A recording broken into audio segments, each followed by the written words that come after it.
আসসালামু আলাইকুম। আমাদের কাছে একটি ফোন আসে, সোনি এক্সপ্রিয়া L1X। এই ফোনটার ডায়াগ্রাম নাই, বর্ণীয় ডায়াগ্রাম নাই, স্কিমেটিকও ডায়াগ্রাম নাই। তো সেই ক্ষেত্রে এই ফোনটার প্রবলেম হচ্ছে চার্জিং সমস্যা।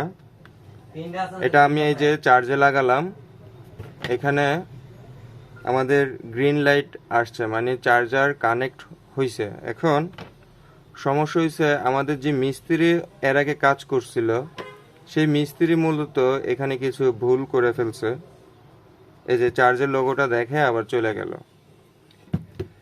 তো এখন এই যে চার্জের যে কানেক্টরটা, এটাও দেখা যাচ্ছে, এই যে চার্জের কানেক্টরটাও একদম ফ্রি মানে লড়তেছে। এটা কোনো অ্যাটাচড হয়নি, কোনো কিছু হয়নি। পাশাপাশি এখানে শুধুমাত্র পজিটিভ লাইনটা নেগেটিভ লাইনটা দিয়ে দিছে, আর কোনো কিছুই দেয়নি। তো এদিকে ডাটা প্লাস কোথায় মাইনাস কোথায় এগুলো কোনো কিছু দেখে নাই। পাশাপাশি মোবাইলটা যদি কোনো কারণে কখনো ফ্লাশ করা লাগে, সেক্ষেত্রে যে ফ্লাশ করবে তার হবে মহাবিপদ। তো এখন কাস্টমার নিয়ে আসলো যে এটা চার্জ হচ্ছে না। তো যদি ডাটা প্লাস মাইনাস না থাকে তাহলে চার্জটা কিভাবে হবে? তো আমরা একটু দেখি যে এটার স্মার্ট চার্জারে এটা কতটুক রিডিং নিচ্ছে।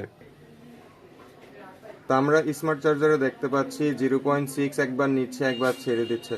তো সেই ক্ষেত্রে হচ্ছে কি, ব্যাটারির আইডিগুলা, তারপর আমাদের যে ডাটা প্লাস মাইনাসগুলা, এগুলো কিন্তু সিপিইউকে সংকেত দেয় চার্জ হওয়ার জন্য। তারপরে আমাদের ব্যাটারিতে চার্জটা আউট হয়। এখন কিন্তু এখানে কিন্তু আমাদের এই যে এই কানেক্টরে কিন্তু আমরা কিন্তু 4 ভোল্টেজ পাচ্ছি না। তো এই কাজটা পুরোপুরি কমপ্লিট করার পর, পুরো ভিডিও তো বানানো সম্ভব না, তো কমপ্লিট করার পর আমরা চার্জ হচ্ছে কি হচ্ছে না এগুলো একটু দেখি। কাজ কমপ্লিট করলাম। আইডি, ডাটা প্লাস মাইনাস, বিভাজ, গ্রাউন্ড, এগুলা সবগুলা লাইন জাম্পার করে দিলাম। জাম্পার করে ইউবি গ্লু দিয়ে দিলাম যেন লাইনগুলা লাড়ালাড়িতে যেন না ছুটে। পরে আবার তারগুলাকে আমি একটু ট্যাপিং করে সুন্দর করে বসাই দেবো।